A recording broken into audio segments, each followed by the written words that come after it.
Mire, esta grabación es una tentativa para aproximar a lectores y a lectoras al ensayo El infinito en un junco, escrito por Irene Vallejo, quien nace en Zaragoza, España, en 1979. Es doctora en Filología Clásica por las universidades de Zaragoza y Florencia. Es ganadora de varios premios, entre ellos el Premio de las Letras Aragonesas en 2023, el Premio Aragón en 2021, el Premio Nacional de Ensayo de España en 2020 por la obra El infinito en un junco, que es la que nos ocupa, donde esta escritora, filóloga española, nos propone una perspectiva fascinante del libro, desde los lejanísimos tiempos de las tablillas mesopotámicas hasta los libros electrónicos, digitales, los ebooks. Es un recorrido donde lectoras y lectores se introducen en la milenaria historia del libro, pues para descubrir la persistencia de las palabras, de las ideas de la humanidad, a través de la invención de la escritura y de los libros, para conjurar, en palabras de la autora, la soberanía absoluta de la destrucción. Pero, mire, no se trata de una historia tradicional del libro, en la que se espera encontrar una rigurosísima y precisa cronología de los soportes del libro y las variadas formas de su almacenamiento y de su circulación. Mejor dicho, es una toma de conciencia para la lucha por la preservación de los libros, a través pues de todo tipo de procedimientos, incluso de artilugios, en las oscuras fuerzas humanas o naturales, como el paso del tiempo, que han provocado y provocan su aniquilación, en los sucesos históricos, en las disputas políticas y religiosas que han contribuido a esa aniquilación del libro, guerras, incendios, desidia, ignorancia.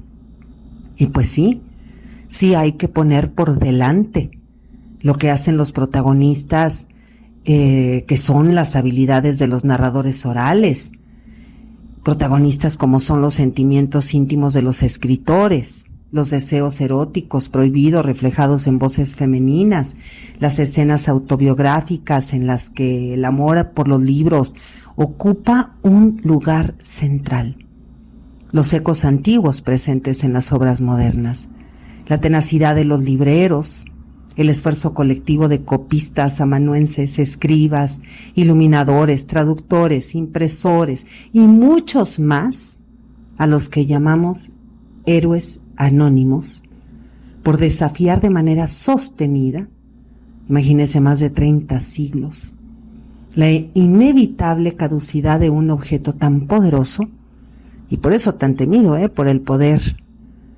en tantas épocas. Un objeto tan poderoso, pero a la vez tan frágil. Mire, no resulta una tarea sencilla reseñar, en el sentido que damos tradicionalmente a este término en los ámbitos académicos, un libro como El infinito en un junco. Y no porque esta obra no sea erudita.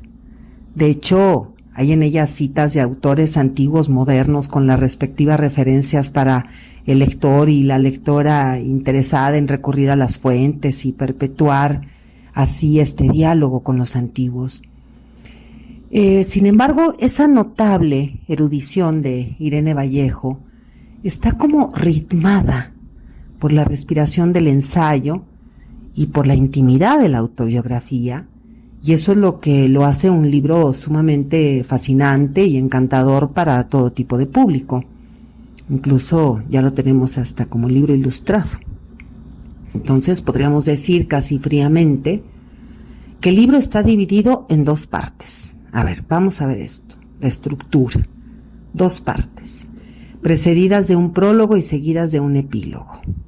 Grecia imagina el futuro, con 87 capítulos divididos en 25 secciones, y Los caminos de Roma, con 48 capítulos divididos en 19 secciones, y que contiene un apartado con agradecimientos, otro con notas eruditas que remiten a las fuentes citadas en el prólogo, en cada capítulo y en el epílogo, otro con bibliografía, otro finalmente con un utilísimo índice onomástico.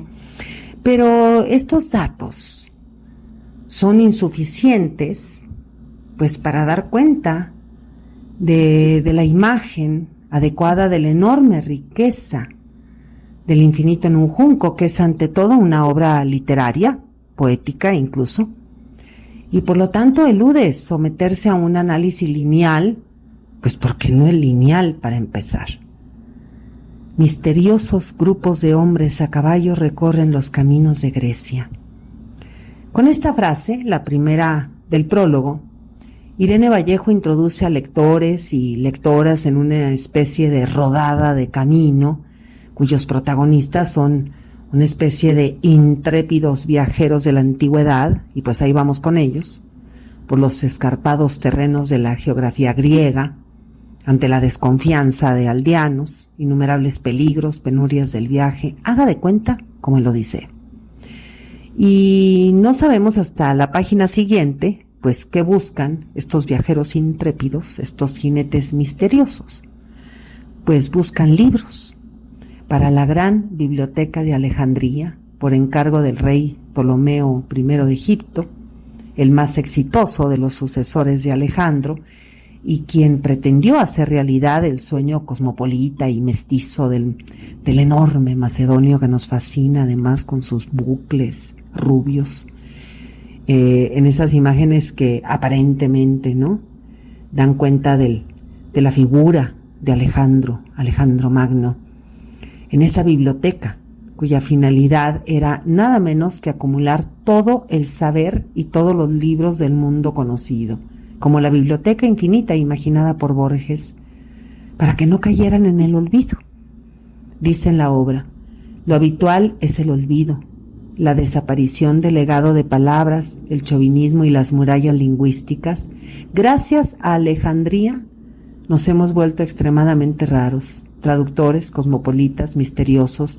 La gran biblioteca me fascina, porque inventó una patria de papel para los apátridas de todos los tiempos.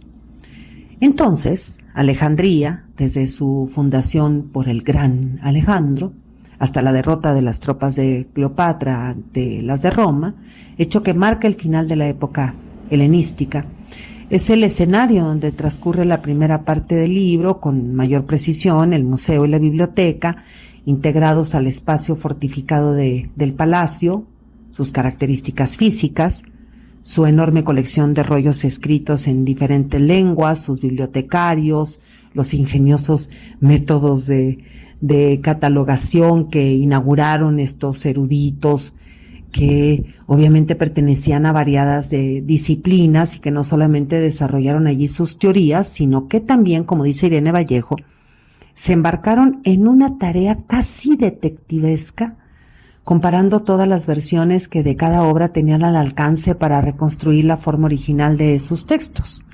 Las rencillas internas, también, que los dividían, sus invaluables traductores. Pero mire, esta especie de viaje pues también tiene otras escalas fascinantes. La biblioteca bodleiana de Oxford, la biblioteca ricardiana de Florencia, la incendiada Biblioteca Nacional de Sarajevo, la biblioteca familiar, incluso de Irene Vallejo, de libros infantiles, una especie de vaivén desde la antigüedad hasta nuestros días y viceversa. Y en el horizonte, Alejandría, la ciudad de los placeres y los libros. En la segunda parte, la obra se desplaza hacia Roma, a su mito fundacional de la ciudad de las 7 colinas, Rómulo y Remo, el rapto de las Sabinas, y con la admiración de los romanos por la literatura, la cultura griega, se lee en esta obra. Por primera vez, una gran superpotencia antigua asumía el legado de un pueblo extranjero y derrotado como un ingrediente esencial de su propia identidad. Sin rasgarse las vestiduras, los romanos reconocieron la superioridad griega y se atrevieron a explorar sus hallazgos, interiorizarlos, protegerlos y prolongar su onda expansiva. Lectores y lectoras en esta parte del libro están acompañados por escritores irreverentes y muchas veces exiliados, escritores aduladores del poder en turno, conservadores extremos, escritores innovadores, celosos de la fama, escritores pobres, lectores ricos, escritores llegados a Roma desde los más diversos enclaves del imperio, esclavos, pedagogos, hasta grafitis pompeyanos, la villa de los papiros, conservados por la lava del Vesubio, volúmenes que circulaban libremente, y vemos a libreros, bibliotecas públicas, escuelas, diferentes métodos pedagógicos, algunos muy crueles, por cierto, Y así Irene Vallejo pasa revista también por los diferentes soportes materiales del libro. Las tablillas, decíamos, de arcilla, las de madera cubierta con capa de cera, el políptico, el papiro, el pergamino, el códice, el papel con el que se imprimieron los libros del periodo de los incunables, hasta el plástico y la luz que hacen posible los libros electrónicos. Y cada uno de estos soportes, naturalmente, no sustituyó al otro de un día para otro, sino que convivieron durante siglos, como hasta hoy el libro impreso y el libro electrónico.